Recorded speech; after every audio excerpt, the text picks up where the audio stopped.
तो आज का स्टोरी है डिस्कवरिंग टट द सागा कंटिन्यूज। इसको लिखा है किसने? AR विलियम्स ने लिखा है। तो देखते हैं क्या लिखा हुआ है इस स्टोरी में। टट का मीनिंग होता है, टट कोई मीनिंग नहीं है, राजा का नाम है, ठीक है। ये जो फोटो दिख रहा है ये टट का फोटो है, ठीक है। इसका टॉम को डिस्कवर किया जाएगा। तो चलिए देखते हैं कैसे होता है ये। He was a teenager when he died. मतलब कि जब ये टट मरा ना तब वो क्या था? टीनेजर था। मतलब इसका एज 13 से लेकर 19 के बीच में था। The last heir of a powerful family that had ruled Egypt and its empire for centuries। Like ये आखिरी वारिस था एक पावरफुल परिवार का। वो परिवार रूल किया था इजिप्ट को फॉर सेंचुरीज तक, सदियों तक रूल किया था, ठीक है। फिर देखिए आगे क्या लिखा हुआ है। फिर लिखा हुआ है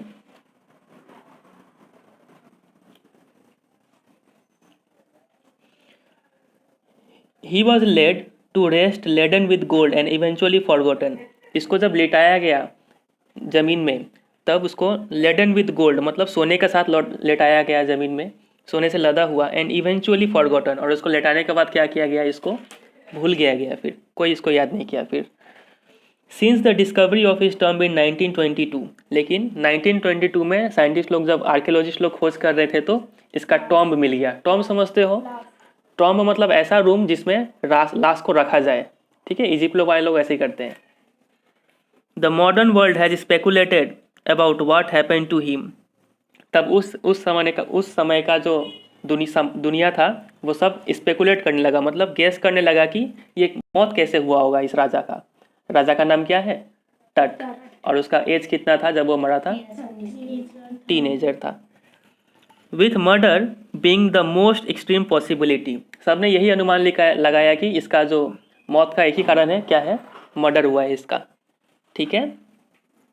now living his Tom for the first time in almost 80 years. अब टट has undergone a CT scan. बोलने का मतलब है अब इसका टॉम आविष्कार हुआ था कब? 1922 में, ठीक है। उस खोज के बाद 80 साल बाद आज ये जो इसका लाश है फिर से निकल रहा है उस टॉम से। क्या होने के लिए? CT स्कैन होने के लिए। That offers new clues about his life and death. और CT स्कैन होने का बाद नया तथ्य जानने को मिलेगा उसके लाइफ और डेथ के बारे में, ठीक है। मौत कैसे हुआ?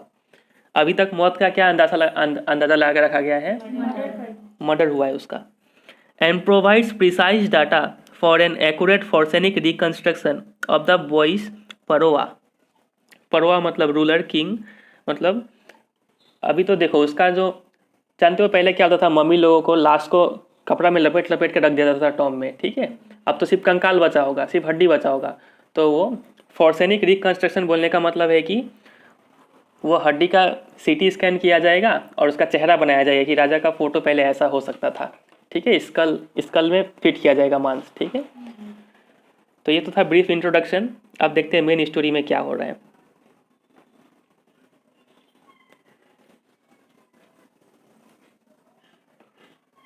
लिखा हुआ है An angry wind stirred up ghostly dust devils as King Tut was taken from his resting place in the ancient Egypt cemetery known as the Valley of Kings। होता है कि जैसे ही उसको निकालने का जब समय था एन एंग्री विंड, बहुत ही गुस्सा वाला हवा क्या होगा? बहने लगा। With ghost stirring up ghostly dust devils, और जैसे जैसे हवा बह रहा है वैसे वैसे भूतिया धूलकण उड़ाते जा रहा है, ठीक है। As king Tut was taken from his resting place, जैसे ही किंग टट को निकालने वाले हैं उस समय ये हो रहा है। और ये किंग टट दफनाया कहाँ पर गया है? In the ancient Egypt symmetry जानते हो? ऐसा जगह जहाँ पर लाश को गाड़ा जाए, ठीक है। तो इजिप्ट सिमेट्री में गाड़ा गया है। और सिमेट्री का नाम क्या है? Valley of the Kings. ऐसा सिमेट्री जहाँ पर सिर्फ किसको गाड़ा जाए? किंग्स लोगों को, ठीक है। Dark bellied clouds had scudded across the desert sky all day and now were veiling the stars in cascade grey.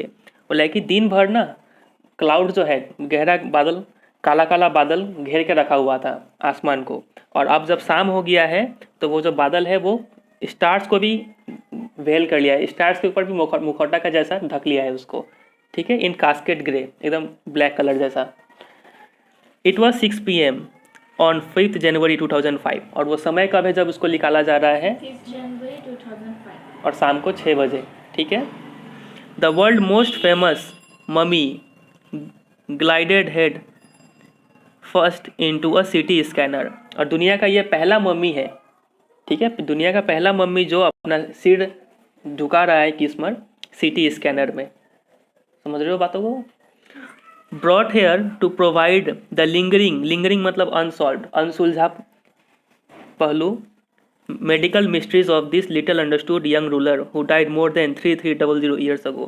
बोला है कि ये सिटी स्कैन अगर हो जाएगा ये राजा का, जो कब मरा है, 3300 साल पहले मरा है, सिटी स्कैन होने के बाद उसका मौत का सब गुत्थी क्या होगा, सुलझ जाएगा। उम्मीद करते हैं यहाँ तक समझ में आया होगा। आगे बढ़ते हैं। फिर लिखा हुआ है, all afternoon the usual line of tourist from around the world had descended into the cramped rock-cut tomb some 26 feet underground to pay their respect। बोला कि अभी तो शाम हो रहा है 6 बजे, बोला जा रहा है कि आज दिन भर दोपहर में दुनिया भर के लोग आए हुए थे, ठीक है। कहाँ पर आए हुए थे, इनटू द क्रैम्प मतलब स्मॉल रॉक कट टॉम्ब, वो जो टॉम्ब है एक ही पत्थर से काट के बनाया गया है रूम, ठीक है। एंड सम 26 फीट अंडरग्राउंड, और वो टॉम्ब कितना नीचे है, जमीन के 26 फीट नीचे। समझ रहे हो कितना गहरा होगा ये तो। टू पे देयर रेस्पेक्ट्स, दुनिया भर से लोग आ रहे हैं रेस्पेक्ट देने के लिए, दुनिया भर से लोग आ रहे हैं रेस्पेक्ट देने के लिए किसको, तट को। और वो तट टॉम्ब में है, और टॉम्ब कितना नीचे है, धरती से 26 फीट नीचे है। दे गेस्ट मतलब देखते हैं, एट द म्यूरल्स का मतलब होता है पेंटिंग्स ऑन द वॉल में जो पेंटिंग बन जाए उसको वो क्या कहलाएगा, म्यूरल्स। तो जितने भी टूरिस्ट लोग आए हुए हैं वो सब म्यूरल्स देख रहे हैं। On the walls of the burial chamber and peered at Tut's gilded face, सभी लोग मुराल्स देख रहे हैं, मुराल्स मतलब पेंटिंग्स देख रहे हैं वॉल पर, और साथ ही साथ तट का चेहरा भी देख रहे हैं। तट एक कॉफिन में रखा हुआ है, ठीक है, कॉफिन समझते हो, एक डब्बा जिसके अंदर लाश रखा हुआ है। तो वो कॉफिन काफ़ी डिज़ाइनदार है, उसका फोटो आपको दिख रहा होगा कि, तो वो कॉफिन के ऊपर ना उसका चेहरा बना हुआ है, और चेहरा क्या चीज़ का है, सोना का चेहरा है उस पर, ठीक है, परत चढ़ा हुआ है, तो सब कोई उसको देख रहे हैं। The most striking feature of his mummy shaped outer coffin lead, और ये जो तट का गिल्डेड फेस है ये सबसे अनोखा फीचर है तट का, ठीक है, यही इसको अलग बनाता है कि सोना क्या चीज़ का परत से बना हुआ है, ये चेहरा क्या चीज़ का परत से बना हुआ है, सोना का। सम विजिटर्स, कुछ दर्शक तो ये भी बोल गए, नहीं, कुछ visitors red from guide books in a whisper, धीरे धीरे फुसफुसा के गाइड बुक्स पढ़ रहे थे अंदर घुटुक के, ठीक है। अदर्स स्टूड साइलेंटली, और दूसरे जो दर्शक थे वो लोग चुपचाप खड़े थे अंदर में कहाँ पर, टॉम्ब का अंदर में, ठीक है। Perhaps pondering Tut's untimely death in his late teens, हो सकता है कि वो लोग सब शांति से यही सोच रहे होंगे कि ये तट इतना जवानी में कैसे मर गया, यही सोच रहे होंगे सब शांति बनाकर, ठीक है। और वंडरिंग विथ सीवर, या फिर काप उठ के ये सोच रहे होंगे कि इफ द परवास कर्स, परवा मतलब रूलर, कि ये जो तट का जो आत्मा है, डेथ और misfortune falling upon those who disturbed him was really true. बोला जा रहा है कि अगर ये आत्मा, हम लोग जोर से बात किए और वो तट का आत्मा अगर डिस्टर्ब हो गया यहाँ पर, तो कहीं हम लोग को वो श्राप ना दे दे, ठीक है, हम लोगों के साथ कोई अनहोनी ना हो जाए, इसलिए सब कोई क्या बना के खड़े थे, शांति बनाकर खड़े थे। यहाँ तक बात क्लियर है। आगे देखो। The mummy is in very bad condition because of what Carter did in 1920s, said जाही हवास। बोलते हैं एक इंसान है जिनका नाम है जाही हवास, ये बोलते हैं कि वो तट को देखकर बोलते हैं, ठीक है, मम्मी को देखकर बोलते हैं कि the mummy is in very bad condition, like ये मम्मी का हालत तो काफ़ी ख़राब अवस्था में है, because of what Carter did in 1920s। उसका मम्मी का हालत ख़राब क्यों है, तट का हालत ख़राब क्यों है, क्योंकि एक इंसान थे कार्टर, इन्होंने क्या किया था, 1920s में कुछ कर दिया था उसके साथ। समझ रहे हो, बातों को जोड़ोगे। 1922 में खोज हुआ था टॉम्ब का सबसे फर्स्ट टाइम में, और उसका कुछ दिन बाद आज फिर निकाला जा रहा है उसको सिटी स्कैन के लिए, ठीक है ना। तो अभी प्रेजेंट में जाही विश्वास नाम के इंसान है, ये बोल रहे हैं कि मम्मी का हालत तो काफ़ी ख़राब है क्योंकि कार्टर ने तोड़ फोड़ दिया है। कार्टर मतलब वो इंसान जो 1922 में कुछ किए होंगे। समझ रहे हो बातों को। आप देखो आगे। और ये जाही हवस कौन है? Secretary general of Egypt supreme council of antiquities, यहाँ के सेक्रेटरी जनरल है। As he leaned over the body for a long first look, तो ये जाही हवस झुक के देखते हैं कि मम्मी को देखते हैं और बोलते हैं कि अरे इसका कंडीशन तो काफ़ी ख़राब है।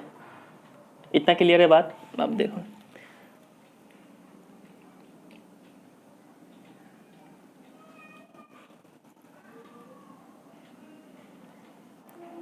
फिर बोला जा रहा है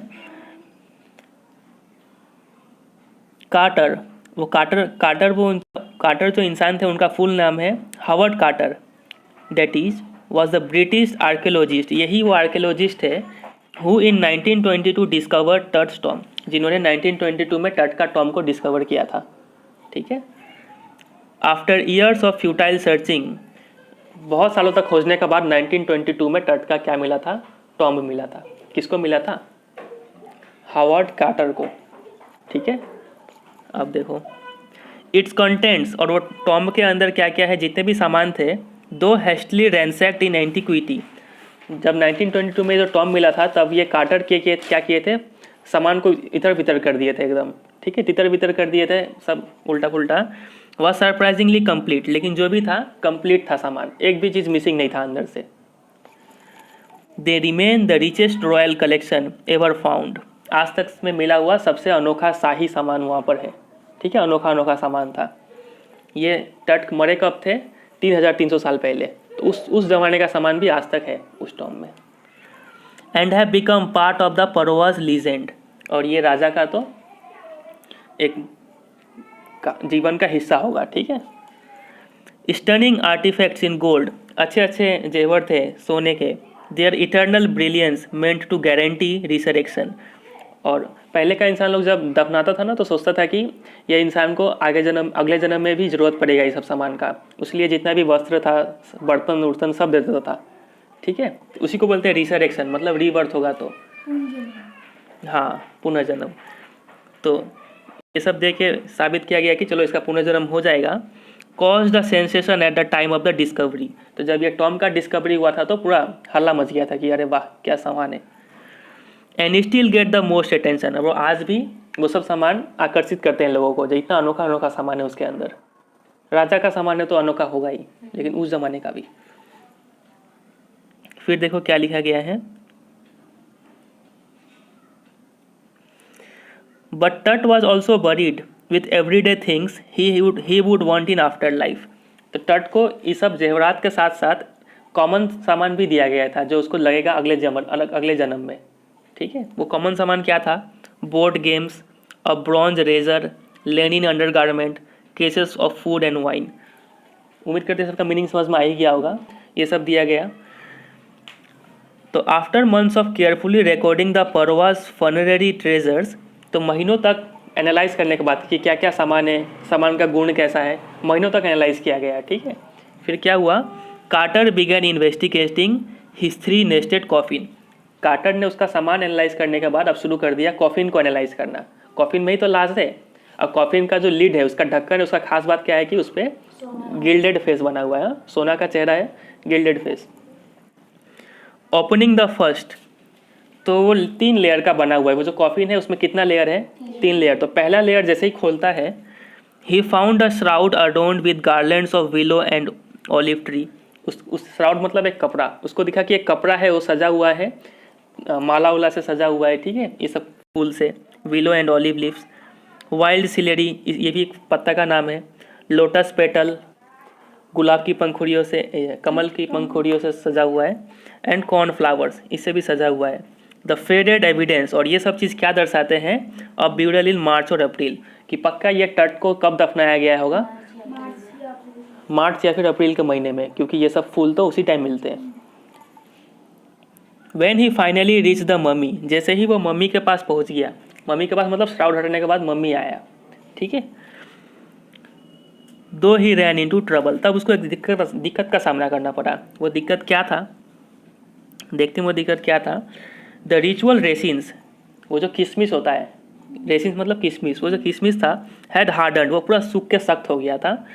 cementing Tut to the bottom of his solid gold coffin, एकदम टट को सीमेंट के जैसा जोड़ के रख दिया था नीचे वाले कॉफिन में। ठीक है, मतलब टट को निकालना क्या हो गया था? मुश्किल हो गया था बहुत। तब देखो क्या बोलता है क्रेटर बोलता है कि no amount of legitimate force could move them. बोलता है कि कितना भी दम लगा लो ये तो नहीं निकलने वाला है।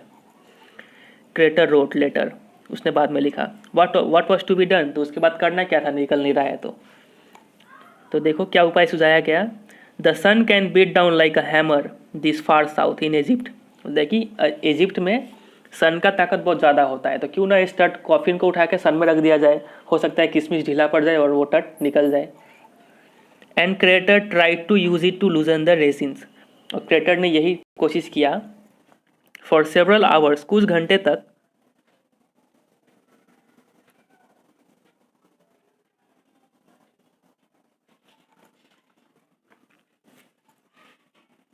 कुछ घंटे तक ही set the mummy outside in blazing sunshine, उसने मम्मी को रख दिया पूरा तेज धूप में। Then heated it to 149 degrees Fahrenheit, उसको गर्म कर दिया गया 149 डिग्रीज फ़ारेनहाइट तक। नथिंग बज्ड, लेकिन कुछ भी नहीं नतीजा निकला। He reported with scientific detachment, काफ़ी दुख के साथ उसने रिपोर्ट किया। क्या बोला उसने बोला the consolidated material had to be chiselled away from beneath the limbs, like chiselled मतलब छेनी, मतलब छेनी से मारकर निकालना पड़ेगा इस तट को, ठीक है, उसमें से। And the trunk before it was possible to raise the king remain, बोल रहा है कि छेनी से मार के निकालो तभी संभव होगा उसको निकालना तट को। उसको पकड़ के कौन रखा है? किशमिश रेसिन, ठीक है। फिर देखते हैं क्या लिखा हुआ है। इन हिज डिफेंस, और अपने बचाव में, तो ये तो करना काफ़ी ठीक नहीं था ना, छेनी से मार मुड़ के निकालना, टूट जाएगा। लेकिन तो उसने अपने बचाव में क्या कहा, Carter really had a little choice, कुछ था नहीं उसके पास बचाव में। If he hadn't cut the mummy free, अगर वो मम्मी को काट के नहीं निकालता उस समय, thieves most certainly would have circumvented the guards and ripped it apart to remove the gold. हो सकता है कि रात को चोर आते और गार्ड्स को सर्कमवेंटेड कर देते, मतलब फ्रस्ट्रेट कर देते, मतलब धोखा दे देते गार्ड्स को और तोड़ ताड़ के ले जाते। किसको? तट को कि सोना को? सोना को। तो तट तो ऐसे भी डिस्ट्रॉय हो जाता है, इसलिए अच्छा था कि वही तोड़ के निकाल ले। तो ये कहा रीजन अपने बचाव में क्रेटर ने, ठीक है। In Tut's time the royals were fabulously wealthy, Tut के ज़माने में जो राजा लोग थे वो काफ़ी अमीर लोग थे। And they thought or hoped, और उन लोगों का मानना था they could take their riches with them, कि वो लोग जितने भी संपत्ति कमा लें वो सब मरने के बाद भी ले जाएंगे। ये तट के ज़माने लोग का, राजा लोग का मानना था, ठीक है। For his journey to the great beyond King Tut was lavished with glittering goods, तो इसीलिए यही मानकर कि तट को भी जरूरत पड़ेगा अगले जन्म में, उसको भी पूरा लाद दिया गया था सोने के सामान से। और वो सामान था क्या क्या?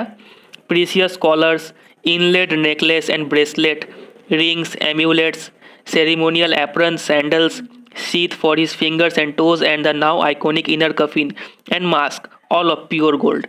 ये सभी सामान थे, सब शुद्ध सोने के बने हुए थे, ठीक है। फिर देखो आगे क्या लिखा गया है। लिखा गया है टू सेपरेट तट फ्रॉम हिज एडॉर्नमेंट, तो तट को जब अलग करने के लिए, उसका सोने उना से अलग करने के लिए, Carter's man remove the mummy's head, पहले क्या किया, मम्मी का जो हेड था, सिर का खोपड़ी था, उसको निकाल लिया पहले। And severed nearly every major joint, और शरीर का जितना भी जॉइंट है हर जगह छेनी से मार मार के क्या कर दिया, तोड़ दिया। वंस दे हैड फिनिश, और जैसे ही तोड़ना का काम हो गया, और they reassemble the remains on a layer of sand in a wooden box with padding, फिर से उन्होंने रीअसेंबल कर दिया, फिर से सजा के रख दिया मिट्टी पर, ताकि मिट्टी में तो अब हिले डुलेगा नहीं, ठीक है, स्टेबल रहेगा। दैट कंसील द डैमेज, और वो मिट्टी छिपा रहा था क्या, उसका टूटापन। द बेड वेयर तट नाउ रेस्ट, और वही बेड में आज तट रेस्ट कर रहा है। ये सब तो पास्ट का बात है, 1922 का, ठीक है। अब देखो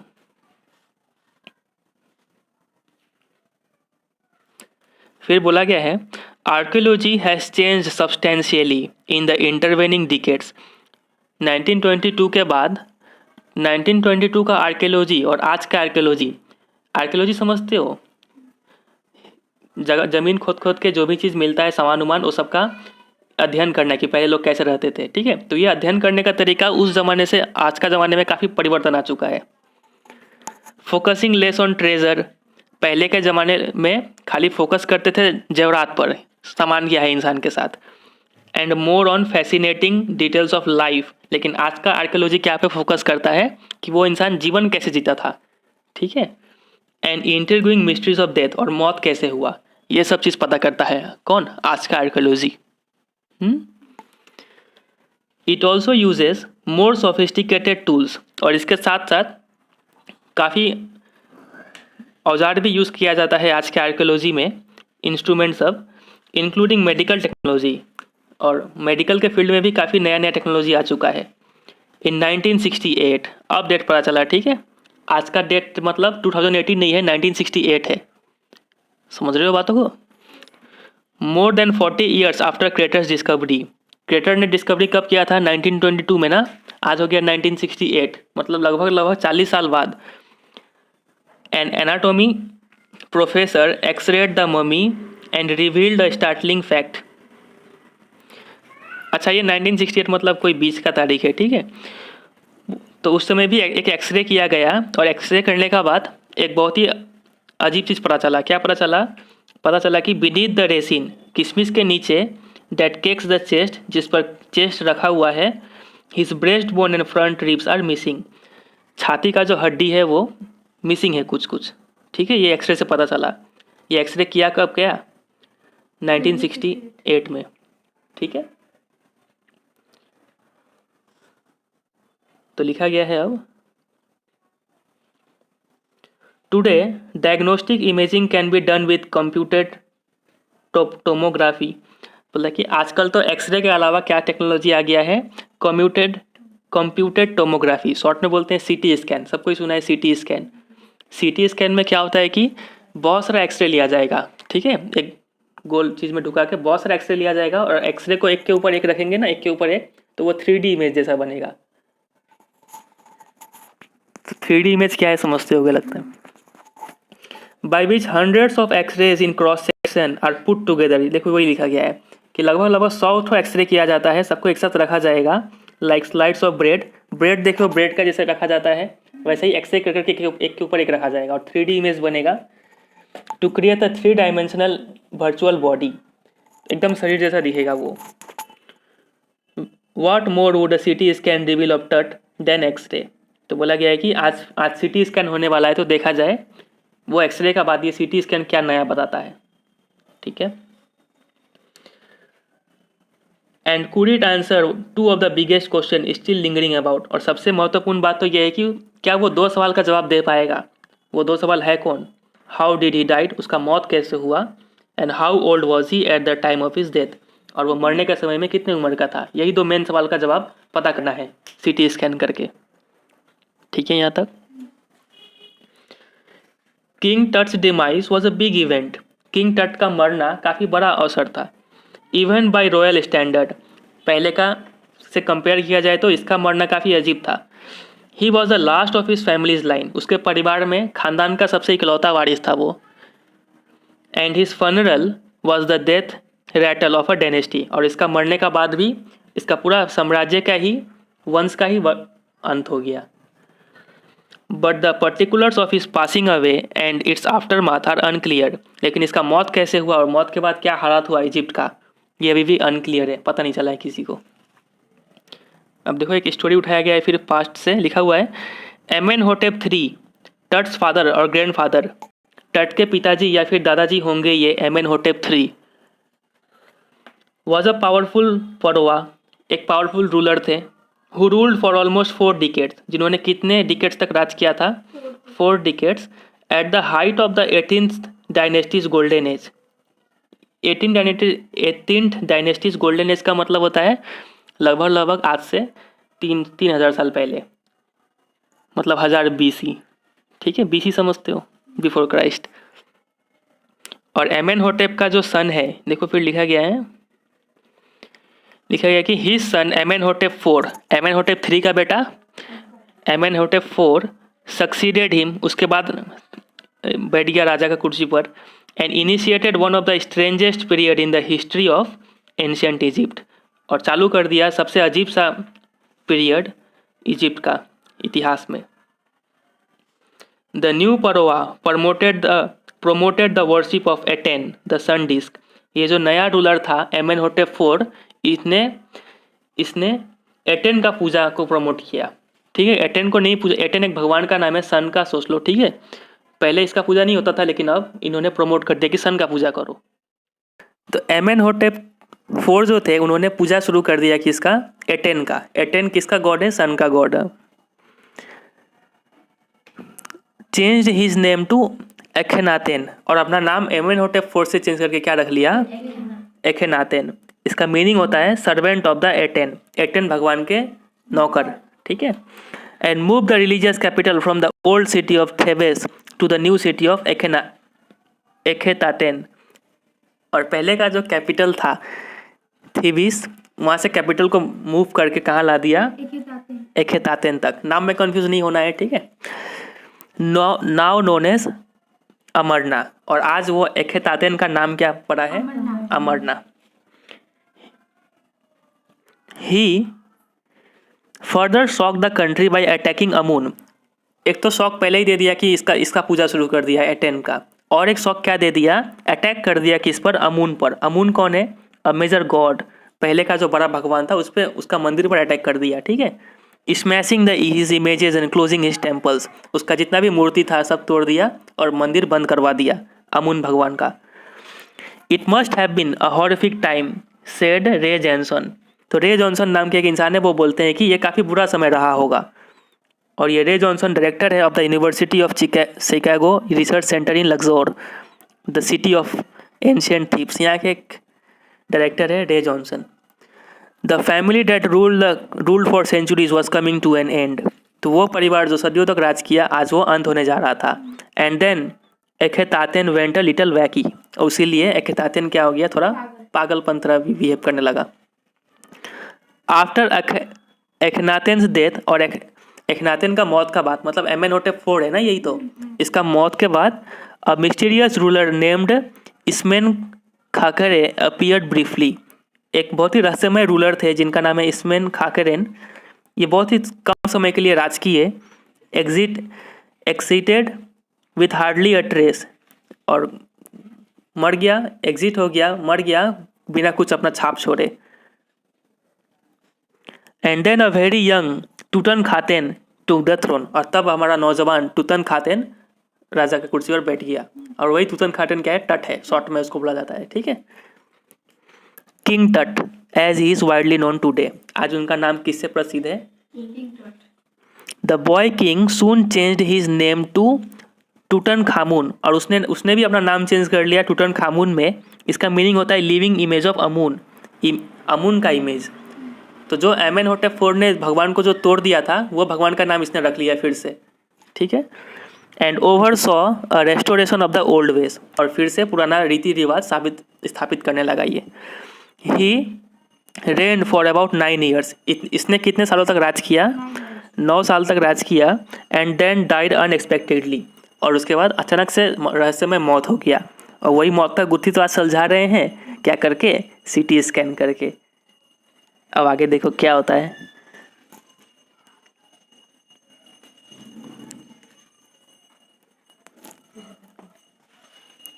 Regardless of his fame and the speculations about his fate, Tut is one mummy among many in Egypt. तो टट भले ही कितना ही महान रहा हो, ठीक है, कोई भी रहा हो, लेकिन आज टट क्या क्या बनकर रह गया है, सिर्फ एक मम्मी है, बहुत सारे मम्मी के बीच में एक मम्मी, और कुछ नहीं है वो। हाउ मैनी, और वो कितने सारे मम्मी है यहाँ पर, नो वन नोज, अनगिनत मम्मी है यहाँ पर, ठीक है। द इजिप्शियन ममी प्रोजेक्ट, एक प्रोजेक्ट चला है Egyptian mummy project, which began an inventory in late 2003, जो 2003 से चला आ रहा है, has recorded almost 600 so far, आज तक 600 मम्मी का खोज हो चुका है, ठीक है। एंड इज स्टिल काउंटिंग, और उसका संख्या अभी भी बढ़ रहा है, और उसी 600 मम्मी में से एक मम्मी है टट का। द नेक्स्ट फेज, और अगला पड़ाव क्या था, scanning the mummies with a portable city machine donated by the national geographic society and siemens. Mummy लोग का खोज करने के बाद क्या करना है, उसका सिटी स्कैन करना है। ये एक फेज चला है, ठीक है, ऐसा ही करना पड़ता है सबका। और वो सिटी स्कैन मशीन एक गाड़ी में रखा जाता है, ठीक है, और गाड़ी को ले जाके वहाँ पे कराया जाता है। और वो मशीन डोनेट किया है किसने, national geographic society and siemens ने, ठीक है। काफ़ी डाटा है यहाँ पे याद करने के लिए। इट्स मैन्युफैक्चरर, अब देखो आगे क्या लिखा गया है King Tut is one of the first mummy to be scanned. तो सबसे पहले मम्मी है किंग टट, आज स्कैन होने जा रहे हैं। In death as in life moving regally ahead of his countrymen. तो अपना जो जब जिंदा थे ये तभी भी सबसे आगे थे, आज मरने के बाद भी सबसे आगे हैं।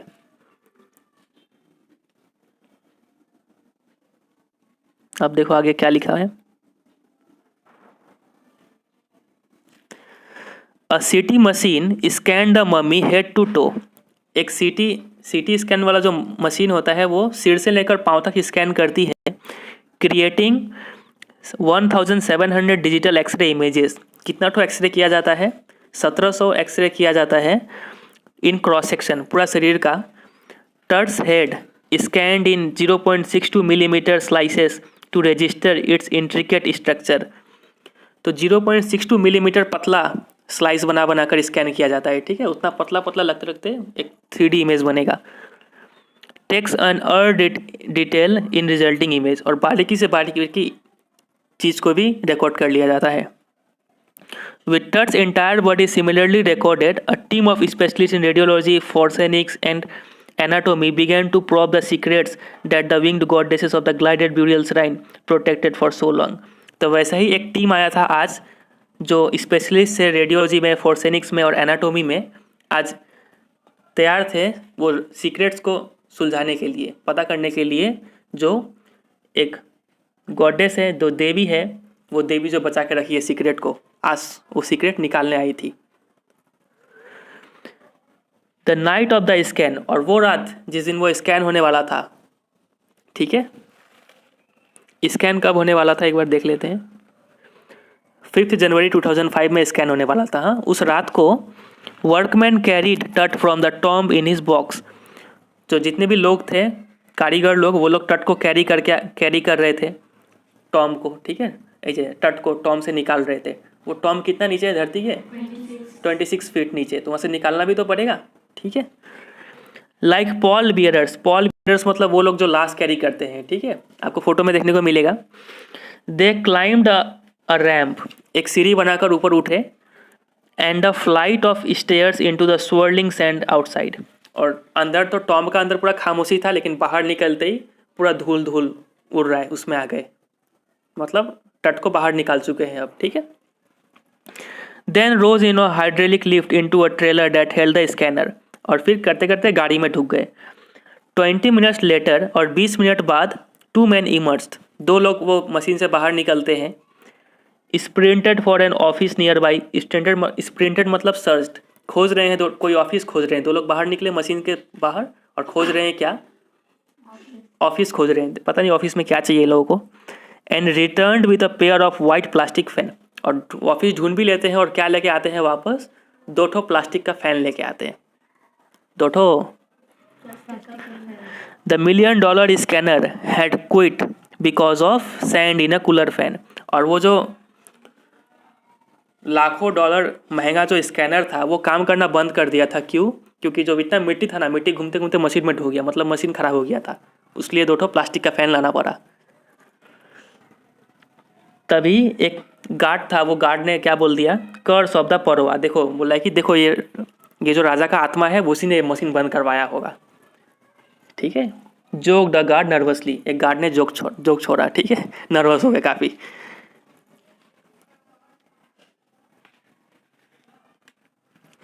Eventually the substitute fan worked well, लेकिन जो 2 फैन लाया था वो 2 फैन काम कर गया। Enough to finish the procedure, पूरा प्रोसीजर कंप्लीट हो गया। After checking that no data had been lost, check कर लिया गया कि कुछ चीज़ मिसिंग तो नहीं हो गया। द टेक्नीशियन टर्न्ड टट ओवर टू द वर्कमैन, फिर से टेक्नीशियन लोग वो टट को दे देते हैं, कारीगर लोग को दे देते हैं कि जाओ रख के आ जाओ। कहाँ पर रख के आ जाओ? टॉम्ब में। टॉम्ब कितना नीचे है? Feet. Who carried him back to his tomb. Less than 3 hours after he was removed from his coffin. तो एकदम 3 घंटे के अंदर ही उसको निकाला गया, रख दिया गया। 3 घंटे से ज़्यादा नहीं लगा इसमें। The pharaoh again rested in peace, और वो जो रूलर था फिर से रेस्ट करने लगा किसमें? शांति में। Where the funerary priest has laid him so long ago, जहाँ पर पंडित लोगों ने उधर उसे सुलाया था, आज वो फिर वही शांति में वापस चला गया। बैक इन द ट्रेलर, और वो मशीन में फिर से a technician pulled up astonishing images of टट ऑन अ कंप्यूटर स्क्रीन। तो एक टेक्नीशियन था जो कंप्यूटर का स्क्रीन में दिखा रहा था, देखो ये रहा इमेज, ये रहा ऐसा सिटी स्कैन आया है, ऐसे दिखा रहा है स्क्रीन में। अ ग्रे हेड टुक शेप, तो देखा गया कि एक काला काला सिर शेप ले रहा है स्क्रीन में कंप्यूटर में, ठीक है, from a scattering of pixels, छोटा छोटा डॉट से। And the technician spun and tilted in every direction, और टेक्नीशियन पूरा घुमाया जा रहा है कि इस तरीके से सिर देखो, इस तरीके से सिर देखो स्क्रीन में, ठीक है, हर तरीके से दिखा दिया। Neck vertebrae appeared as clearly as in an anatomy class, और गला का जो हड्डी है वो तो इतना क्लियर दिख रहा था कि लग रहा था कि हम क्लास में बैठे हुए हैं। डॉक्टर लोग को क्लास होता है, डॉक्टर लोग का क्लास, उसमें दिखाया जाता है, वैसे ही क्लियर दिख रहा था। Other images revealed in hand, और दूसरे इमेज सब क्या दिखा रहे थे, हैंड, हाथ देखने को मिला। Several views of the rib cage, छाती का हड्डी देखने को मिला। And a transection of the skull, और सिर का भी हड्डी देखने को मिला। But for now the pressure was off, लेकिन अब वो टेंशन नहीं रहा, टेंशन खत्म हो गया, प्रेशर कम हो गया। अब sitting back in his chair जाही हवास स्माइल्ड, और जाही हवास इसी के ऊपर तो जिम्मेदारी था ये सब कराने का। वो अब चेयर पे बैठ के शांति से बैठा हुआ है, विजिबली रिलीव्ड, और दिख रहा था उसके चेहरे पर कि ये काफ़ी शांति से बैठा हुआ है। That nothing had gone seriously wrong, उसको खुशी हुआ कि चलो कुछ बुरा तो नहीं हुआ इसमें। और वो क्या बोलता है, I did not sleep last night, वो बोलता है कि हम तो पिछले रात सोए ही नहीं थे। कौन नहीं सोआ था, जाही हवास। नॉट फॉर अ सेकेंड, एक सेकेंड के लिए भी नहीं सोए थे। He said I was so worried but now I think I will go and sleep, लेकिन मुझे इतना टेंशन था कैसे होगा स्कैन, ठीक है, लेकिन आज हम शांति से सोएंगे, बोल रहा है। और फिर देखो आगे अभी ख़त्म नहीं हुआ, थोड़ा सा और है। फिर बोला जा रहा है बाय द टाइम वी लेव द ट्रेलर, और जब तक कि तब तक हम ट्रेलर छोड़े, डिसेंडिंग मेटल स्टेयर्स मतलब धातु का जो सीढ़ी था, लोहे का सीढ़ी था, उससे उतरा। टू द स्टैंडिंग ग्राउंड, वो बलुई ग्राउंड पर उतर गया, ठीक है। द विंड हैड स्टॉप, लेकिन हवा अब शांत हो चुका था। जब तक सिटी स्कैन नहीं हुआ था तब तक पूरा अशांति था, हवा बढ़ रहा था, लेकिन अब सब शांति। द विंटर एयर ले cold and still like death itself, और वो हवा इतना ठंडा था, ठंडा का मौसम भी था और हवा भी इतना ठंडा था कि लग रहा था कि मौत जैसा ठंडा था। जानते हो डेथ को हमेशा ठंडा से तुलना करते हैं। In this valley of departed, और यहाँ पे मौतों का दुनिया में पूरा शांति ठंड हर जगह। Just above the entrance to Tut's tomb stood Orion, तो टट का जो टॉम्ब था उसका जो गेट है, गेट के ठीक ऊपर ओरियन शेप का तारा था। कॉन्स्टिलेशन, तारा जानते हो शेप बनाता है बादल में, तो वैसा शेप का एक तारा था, ठीक है, ओरियन शेप का। The constellation that ancient Egypt knew as the soul of Osiris, अब वो कॉन्स्टिलेशन को इजिप्शियन लोग क्या मानते हैं कि वो ओरियन जो है ना, वो आत्मा है ओसिरिस का। अब ओसिरिस कौन है, the God of after life, मौत के बाद जो भगवान होता है, जैसे हिंदू लोग में होता है ना, कौन होता है हिंदू लोग में, हाँ, तो जैसा हिंदू लोग में भगवान होता है चित्रगुप्त और यमराज, वैसा ही ये लोग का भी मानना है कि ओसिरिस नामक एक भगवान थे, उनका ही शेप बना हुआ था ऊपर में, ठीक है, कॉन्स्टलेशन का रूप में, watching over the boy king, और वो सब देख रहे थे कि वो बॉय शांति से है कि नहीं। उम्मीद करते कहानी समझ में आया होगा। इसी के साथ चैप्टर खत्म।